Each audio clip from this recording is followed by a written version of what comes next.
Mom tapped her glass at dinner and beamed at my sister Maeve like she'd just won something. "This is my daughter," she announced to the table. "A nurse." People nodded warmly, impressed, approving.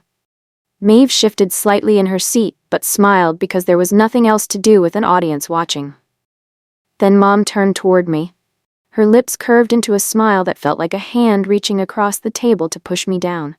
"And this one," she said, pausing just long enough to let everyone lean in, "a nobody." The laughter that followed was thin, nervous, obedient, the kind that filled space because silence felt too honest. My cheeks burned. My throat tightened so hard I couldn't swallow properly. Mom's eyes locked on mine, waiting, daring me to react so she'd have something to point at later. I forced a smile, looked down at my plate, kept my face still while the insult crawled under my skin and settled in. But inside, something went very quiet. Not the quiet of someone giving up, the quiet of someone making a decision. Because I understood exactly what had just happened. Not a joke, a choice. The choice to make me small in public so she could feel larger. And I was done being made small. My name is Leora Voss. I've been the other one since I was old enough to understand what comparison meant. In the bathroom after the toast, I gripped the sink, breathed slowly through the heat rising behind my eyes. Listened to Mom's voice carrying from the dining room, already retelling the moment, already making it charming and warm in the retelling. Maeve knocked softly on the door. "I'm sorry," she whispered when I opened it. "She shouldn't have done that." I nodded. Maeve was kind, even when she was trapped inside Mom's performance. That had always been true. When I returned to the table, Mom patted my shoulder loudly. "Don't be sensitive, Leora. Some people are just built different." She said it with affection. Like she was explaining weather. Built different. Like I was a model that hadn't come out correctly. I sat down, kept my spine straight, kept my expression neutral. I wasn't going to fight her at the table. Not tonight. Not with emotion and sharp words that she'd reframe for the next 3 family gatherings. I was going to fight her in reality. That required different tools. And it required me to stop letting her see what I was building. The next afternoon, Mom called asking me to organize her insurance paperwork. "You're good at the boring stuff," she said. Casual. Unbothered. Boring stuff, meaning the documents that kept her prescriptions filled and her claims processed and her coverage intact. The invisible machinery of her life. I went anyway. Because the reflex was still there. While I sat at her kitchen table sorting folders, Mom sprawled on the couch and called a friend on speaker. "Maeve works at Riverview Medical," she said proudly. We're basically covered." Like Maeve's nursing license was a membership card Mom had personally earned. Like my sister's years of studying and 12-hour shifts were a benefit Mom subscribed to. I thought about Maeve's face after night shifts, the way exhaustion made her eyes look different. The way she moved slowly through the parking lot because she had nothing left to spend. Mom didn't see any of that. She saw a badge she could flash at people. I filed the last document into its folder, set it neatly on the counter. Mom didn't look up from her phone. I drove home quietly, and the anger I felt wasn't loud or sharp. It was steady, which was the more dangerous kind. At a family brunch the following weekend, Mom cornered Maeve near the drinks table. I watched from across the room. Mom leaned close, voice lowered but not enough. "Can't you get me in faster for the specialist? I've been waiting 6 weeks." Maeve's shoulders tensed visibly. "That's not how it works." Mom laughed, the patient, indulgent laugh she used when she thought someone was playing dumb. "You're a nurse at the hospital. Don't pretend you don't have contacts." Maeve's eyes found mine across the room, a quick flicker. "Help." Mom turned, following Maeve's gaze. "Found me." "Tell her," she said. Like I was a referee she'd just appointed. I walked over, kept my voice completely even. "Nobody can override the scheduling process ethically," I said. "It would put Maeve at risk." Mom's smile changed, tightened. "Ethically," she repeated, letting the word sit there like something slightly funny.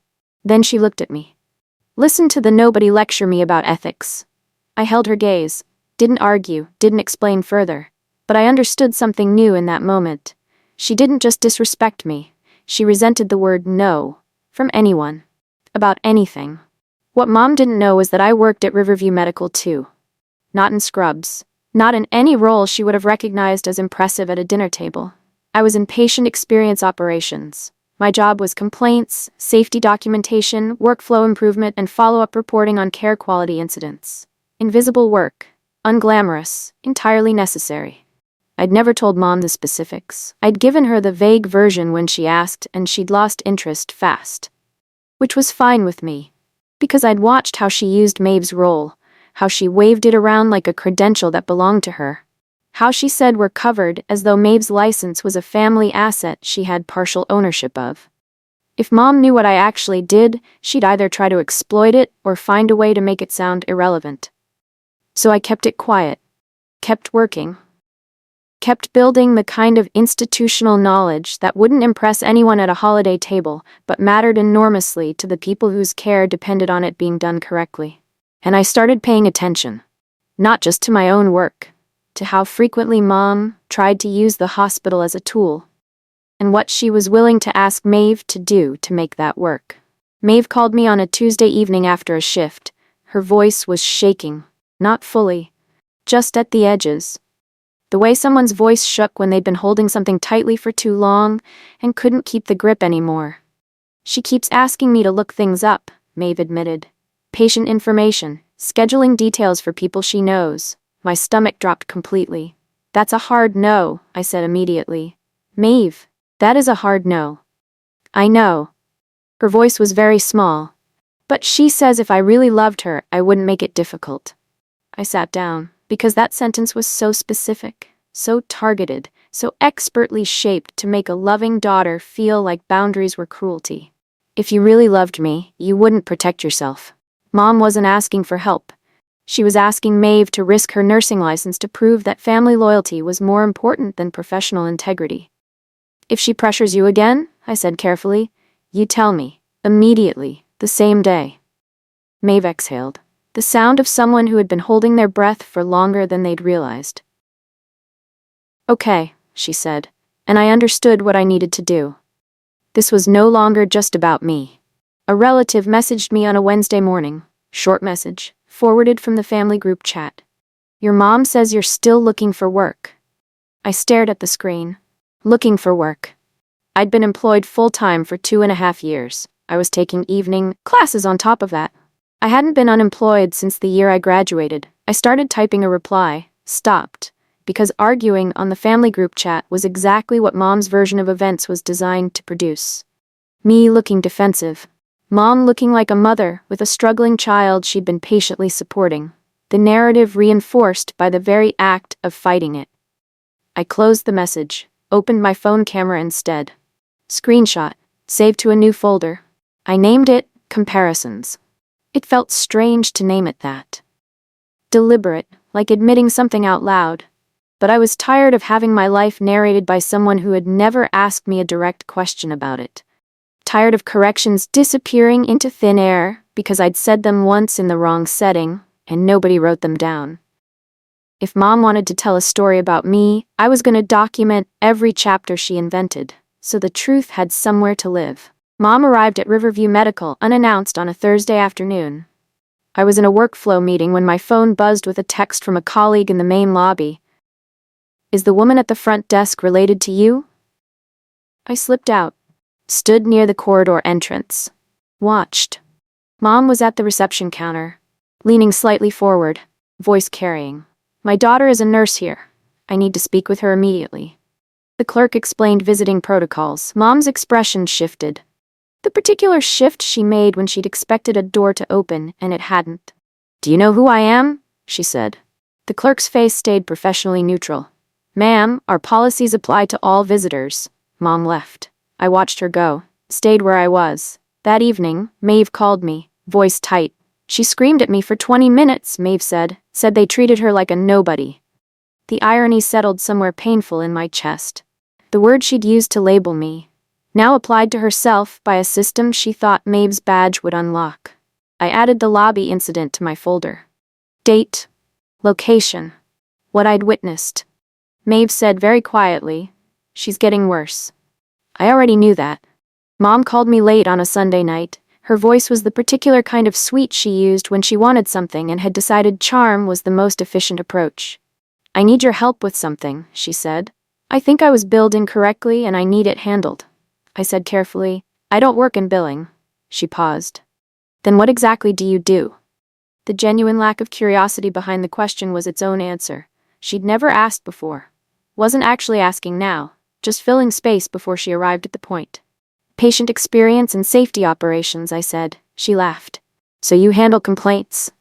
The laugh said, that's nothing. Essentially, yes. Well, she said, then complain for me. Call somebody. Use your whatever you call it. I sat very still.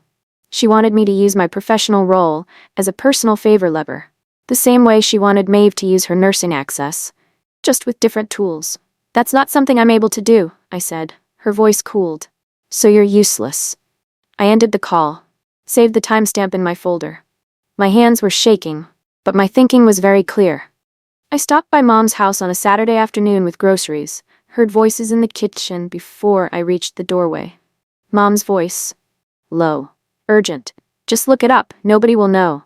I just need to see if the appointment's been scheduled. Maeve's voice trembling. Mom, that's illegal.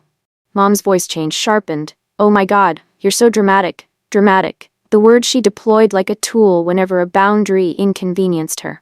I stepped into the kitchen doorway. Both of them turned. Stop, I said, calm. One word. Mom's eyes went hard immediately. This doesn't involve you, Leora. It involves Maeve's license, I said. So it involves me. Mom's face rearranged itself, the particular shift from hard to performative. You know, she said, turning to Maeve with a gesture toward me, this is exactly why she stays a nobody, always acting like she knows better. I didn't react to the label. I held my gaze on Mom and said, very evenly, if you ask her again, I'll involve the compliance department. The kitchen went completely quiet. Mom's smile turned sharp. You'd do that to your own mother? I looked at her. I do that to protect my sister. I met Maeve in her car after her next shift. She looked exhausted in a way that went past the physical. The kind of tired that came from being pulled in opposite directions by people you loved. I told her what I needed her to do. Starting now, you document everything. If Mom texts you asking for anything hospital-related, screenshot it. If she calls, write down what she said and when. Date everything. Maeve looked sick. I don't want to get her into trouble. This isn't about getting her in trouble, I said. This is about making sure you have a record that shows you refused, that you said no every time, that the pressure was coming from outside. Maeve's eyes filled. She makes me feel like I owe her my career, she whispered. Like loving her means giving her access to things that aren't mine to give. My chest ached. You owe her love, I said. You don't owe her your license. Those are completely different things. Maeve nodded. And if she crosses a line that puts you at professional risk, I continued carefully, the hospital has processes that exist specifically to protect employees in situations like this. Maeve looked at me. I said, we're going to be okay. Neither of us knew yet how true that was. Another family dinner, another performance. Mom introduced Maeve to a neighbor's adult son who happened to be visiting. Went through Maeve's credentials, the hospital name, the unit, the years of experience. Then she gestured at me. And this is Leora, she said, almost as an afterthought. She does something at the hospital too. Customer service, I think. Customer service, said pleasantly. Like she'd given me a compliment. Patient experience operations, I said. Gently, not defensively, just the actual name of my role. Mom blinked. Same difference. The neighbor's son nodded politely. The table moved on. I took a slow breath. Let her underestimate me. That was the strategy. Not confrontation, not a correction that started an argument I couldn't win at this table with this audience. Just the quiet, consistent refusal to disappear. Let her minimize my work. Let her call it customer service and laugh softly. Let her believe she knew exactly what I was and what I was capable of. Because the moment she found out what patient experience operations actually touched, and who it actually reported to, and what records it actually kept, the underestimation would matter. It would matter very much. My supervisor pulled me aside on a Monday morning. She closed her office door, which I'd learned meant something significant was about to be said. We received a complaint over the weekend, she said carefully. From an external party.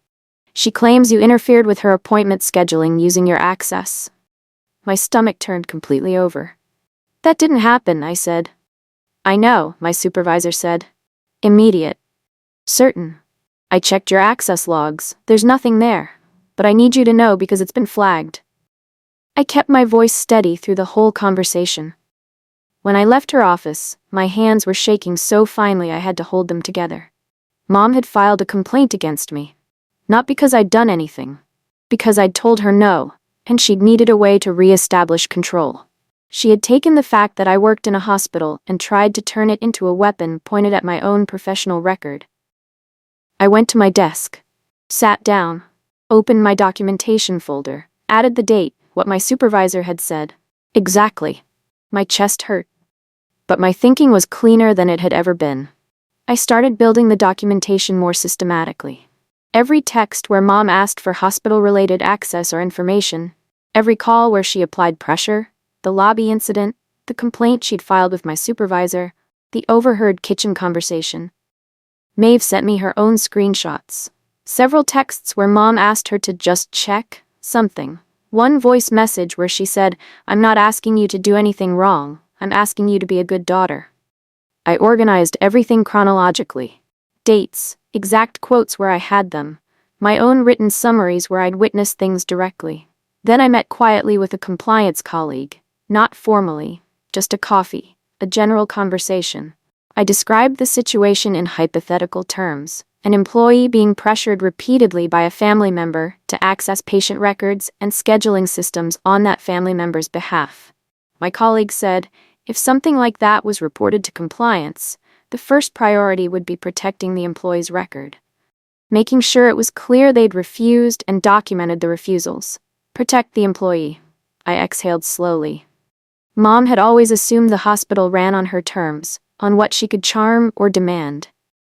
She'd never considered that institutions ran on policy, and policy didn't negotiate. Mom had a health scare, not a crisis, but real enough to frighten her into needing answers faster than the system was moving. She called Maeve 10 times in one morning. Maeve called me at lunchtime, voice stretched thin. She keeps calling. I'm in the middle of a shift. That evening, Mom called me. Fix this, she said. No preamble. No explanation required, apparently. Get me a faster appointment. I need someone to look at the results. I can't do that, I said. Don't say can't. Say won't. Both, I said. Her voice rose. Then you really are a nobody. You sit in that building all day and you can't even help your own mother when she's frightened. The word nobody again. Reliable as a clock. If your results are urgent, I said, your primary care physician can expedite the referral. That's the correct process. Don't lecture me about process, I said. I know you're scared. I understand that. But I cannot bypass the system, and neither can Maeve. Please don't ask her. Mom hung up. I texted Maeve immediately. Don't access anything, no matter what she says. Maeve replied within seconds. I won't. But I could feel the pressure building like weather before a storm.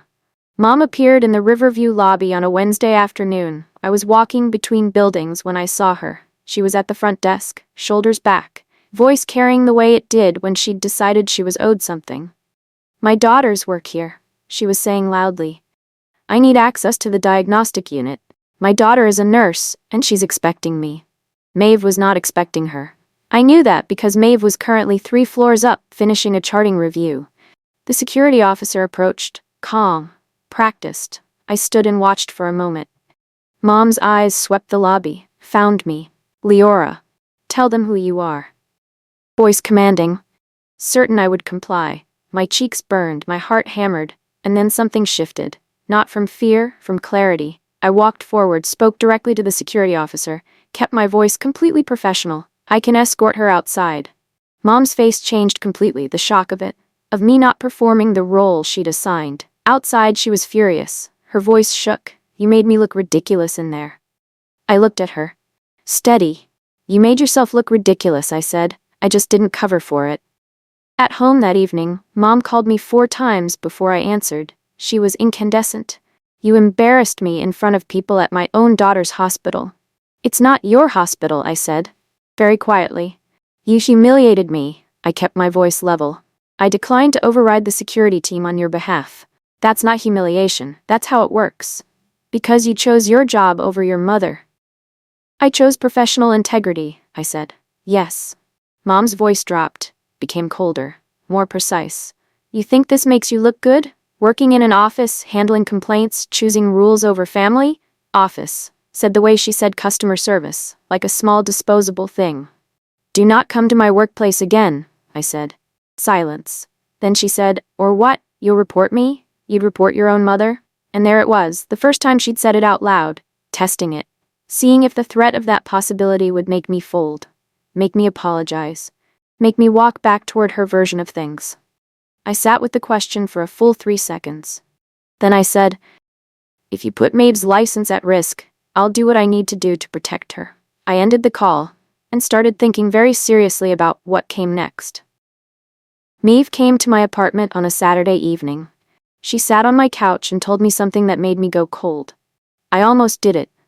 She said, this week, she was crying on the phone and saying she thought something was seriously wrong, and I almost just clicked into the chart. She pressed her hands together in her lap. I didn't, she said quickly. I stopped myself, but I came so close. I moved to sit beside her. You stopped, I said. That's what matters. She called me a bad daughter for an hour afterward. Bad daughter. The label Mom kept current, the thing she deployed when guilt wasn't working fast enough. Let her say it, I told Maeve. You still have your license. Maeve looked at me. She told me she'd tell people I'd become cold, uncaring, that the hospital changed me. I took her hand. Let her tell them. A pause. If she keeps pushing, I said carefully, the hospital has a process for protecting employees from external coercion. It's not about punishment, it's about making sure you're safe. Maeve's eyes widened. I don't want her investigated. Then she needs to stop, I said. We both already knew she wouldn't. The campaign started the following week. Mom began calling relatives. Her version of events arrived in variations. The core was the same each time. Maeve had become cold since working at the hospital. She was cutting herself off from family. She didn't care anymore. And Leora was encouraging it, turning her sister against her own mother. Messages arrived in my phone steadily for 3 days. You know, she's just worried about you both. She's your mother. She was crying when she called me. I read each one, didn't respond to most, replied briefly to the clearest ones. She's okay. We're okay. I'll reach out when I can. At work, something else had shifted. I didn't know it yet, but the complaint Mom had filed, the lobby incidents, the repeated attempts to pressure Maeve, they had collectively flagged something in the hospital's monitoring system. Not dramatically. Not with alarms. Just a quiet notation, in the kind of report that compliance departments ran routinely. Potential external interference with staff, institutions were not emotional, they were procedural. And procedures didn't pause because someone was crying on the phone with relatives about how cold their daughter had become.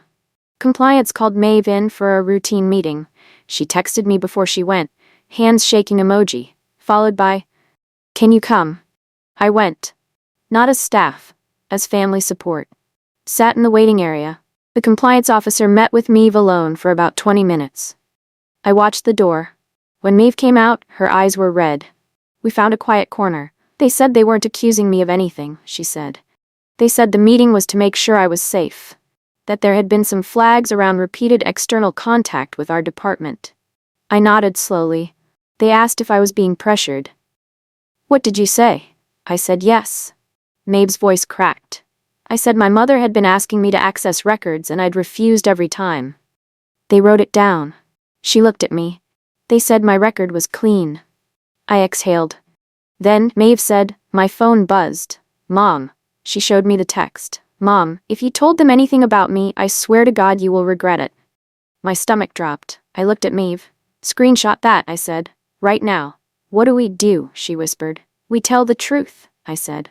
We submitted the formal report together. Not dramatically, not with a confrontation or a grand statement, just a document, carefully written, factual language throughout, no emotional editorializing, no accusations that went beyond what was documented. Dates, specific requests, Maeve's refusals, the lobby incidents, the complaint filed against me, the threatening text sent to Maeve the day of her compliance meeting. I felt sick when I hit submit. Not guilty, just the physical weight of choosing truth over comfort when the person on the other side of that truth was your mother. That night, Mom called and left a voicemail. Warm voice. knowing nothing yet. So? Did your hospital friends take good care of you? Big meeting? I didn't return the call. She called back an hour later, voice the same, light, sing-song. Everything fine over there? In your little compliance world? I answered. This isn't a friend situation, I said calmly. It's policy. Mom laughed. Policies bend for the right people. I went very still. No, I said quietly. They don't. I heard something in her silence then, something small and unfamiliar. Uncertainty, for the first time. The hospital announced a staff recognition dinner 3 weeks later. Awards for patient experience improvements, safety advocacy, and compliance reporting during a specific review period. My supervisor told me my name was on the nomination list for ethical reporting and patient advocacy impact. I sat with that information for a long time before I could respond properly. It wasn't fame. It wasn't a promotion announcement. It was a room of colleagues and a plaque and a dinner. But it was recognition earned completely by my own work, in my own name, without anyone's badge to borrow. Mom found out through a cousin who'd seen something on the hospital's public recognition page. She called Maeve the same day. A little dinner? Mom said. Maeve saves lives. Leora organizes paperwork. Maeve relayed it to me later, her voice careful, like she didn't want it to land hard. It landed anyway, the way those things always did. But then Maeve added, in her own voice, I told her she was wrong. I told her you deserved it. My throat tightened. On the morning of the recognition dinner, Mom sent Maeve a final text. Tell them your sister isn't important, don't let her get attention that should go elsewhere. Maeve showed it to me, I added it to the folder, and got dressed. My name was on a place card near the front of the dining room. I sat with my hands folded quietly in my lap. Heart louder than I would have liked. My supervisor stood at the front of the room and began speaking about the award categories. She talked about what patient experience operations actually did in practice, the safety impacts, the systemic improvements, the way compliance reporting protected staff and patients simultaneously. Then she said my name, Leora Voss, for ethical reporting, documentation accuracy, and demonstrated commitment to employee protection in a complex external interference situation. Applause. Real. Warm. From people who understood what the words meant. My chest tightened all the way, my phone buzzed. Mom calling. I didn't answer. A minute later, Maeve's phone buzzed beside me, same number. Maeve silenced it without looking at it. After the award, the security officer I'd spoken to in the lobby approached me quietly. Asked if I had a moment. We stepped into the hallway. Your mother attempted to enter the event this evening, he said. Professional. Measured. She presented herself at the door claiming special access through her daughters. We declined entry. I stood very still. She stated that the hospital owed her, he continued. We documented the interaction. If it continues, we'll be issuing a formal no trespass notice. I exhaled slowly. The system had called her bluff, not me, the system. Cold. Procedural. Final. Mom did not take it quietly.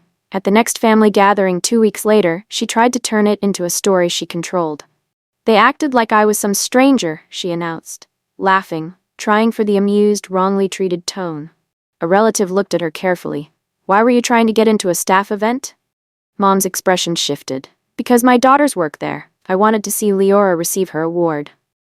You weren't invited, someone said. Simply. The conversation moved. Then another question arrived from across the table. Did you actually send a threatening message to Maeve after her compliance meeting? Mom froze. She turned to me, eyes sharp, voice dropping. You did this, she said. I looked at her, kept my voice completely even. No, I said. You did. I placed one printed page on the table, Mom's text to Maeve. Time-stamped, word for word. I didn't read it aloud. I let the people nearest to it lean forward and read it themselves. Watched their faces move from curious to uncomfortable to something quieter and more complicated. Mom's mouth opened, closed, opened again. The spin wasn't coming. There was no joke that covered a written threat to your own daughter. The spotlight had shifted. Not because I'd demanded it, because truth had weight and it had finally been placed somewhere people couldn't look away from. The aftermath moved slowly, the way real change usually did. Mom went through her cycle. Anger, then silence, then tearful phone calls to relatives about how her daughters had turned on her, then a brief period of apparent softness that dissolved when neither Maeve nor I rearranged ourselves around her version of events. Maeve set a boundary. Clearly, not dramatically. No more hospital conversations. No more pressure. No more using her professional role as proof of loyalty. Mom tested it twice. Maeve held it both times. I set mine too.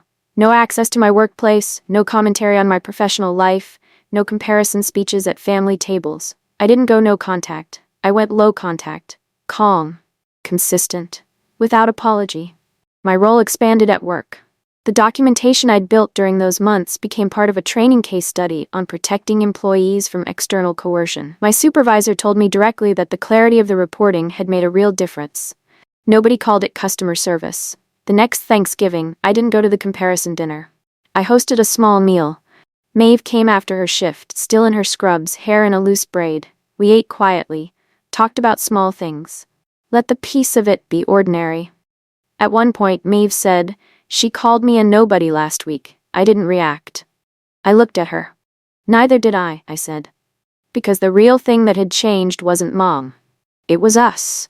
We'd stopped building our worth around her definitions. And that was the only revenge that had ever mattered.